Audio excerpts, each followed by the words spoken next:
দেশে চাহিদার চেয়ে বেশি গবাদি পশু থাকায় চলতি বছরের কোরবানি ঈদের জন্য পশু আমদানি করা হবে না বলে জানিয়েছেন মৎস্য ও প্রাণী সম্পদ উপদেষ্টা ফরিদ আখতার। আজ সচিবালয়ে ঈদুল আজহা উপলক্ষে কোরবানির পশুর চাহিদা ও সরকারের প্রস্তুতি নিয়ে আয়োজিত এক সংবাদ সম্মেলনে তিনি এই কথা জানান। এ সময় উপদেষ্টা জানান, আজ থেকেই গবাদি পশুর অবৈধ অনুপ্রবেশ সম্পূর্ণভাবে নিষিদ্ধ থাকবে। দিনার সুলতানা প্রতিবেদন। চলতি বছর কোরবানির জন্য ১,২৪,৪৭,৩৩৭টি গবাদি পশু প্রস্তুত রাখা হয়েছে। কোরবানির যোগ্য হৃষ্টপুষ্ট গবাদি পশুর মধ্যে ৫৬,০২,৯০৫টি গরু মহিষ, ৬৮,৩৮,৯২০টি ছাগল ভেড়া এবং ৫,৫১২টি অন্যান্য প্রজাতির। কোরবানির চাহিদা মেটানোর পরেও এবার প্রায় ২০,৬৮,০০০-এর বেশি গবাদি পশু অতিরিক্ত থাকবে।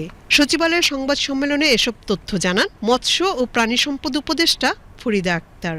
এবছর গবাদি পশু আমদানি করার প্রয়োজন নাই। আমরা সফলতার সাথে দেখাতে পেরেছি যে কোনো প্রকার আমদানি ছাড়াই আমাদের দেশে যা সরবরাহ আছে তা দিয়ে আমরা অনায়াসে কোরবানি করতে পারবো। সর্বমোট ১,২৪,৪৭,৩৩৭টি গবাদি পশুর প্রাপ্যতা আশা করা যাচ্ছে।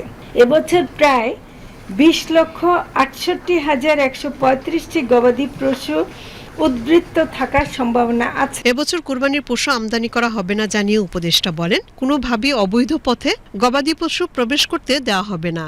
আজ থেকেই নিষিদ্ধ থাকবে গবাদি পশুর অবৈধ অনুপ্রবেশ।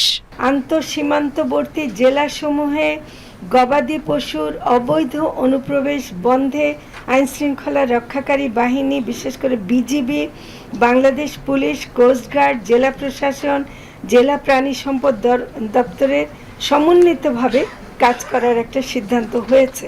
এবার শোনা যাচ্ছে যে মায়ানমার দিয়ে অনেক ঢুকছে, কক্সবাজারের ওদিকে ঢুকছে, অনেকে এটাকে সুযোগ নেওয়ার চেষ্টা করছে।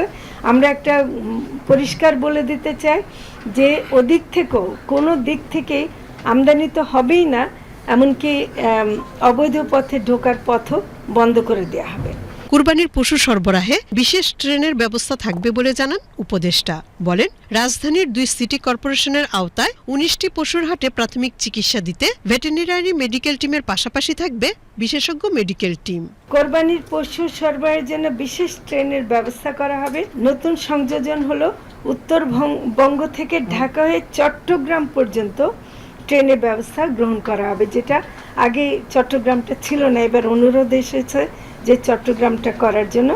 এছাড়া ট্রেন ও নৌপথে পশু সরবরাহের ক্ষেত্রে প্রাণী কল্যাণ আইন 2019 মেনে চলতে হবে। চাঁদাবাজির কারণে পশুর দাম যাতে না বাড়ে সেজন্য সরকার কাজ করছে বলেও জানান মৎস্য ও প্রাণী সম্পদ উপদেষ্টা ফরিদা আক্তার। দিনার সুলতানা, বিটিভি নিউজ।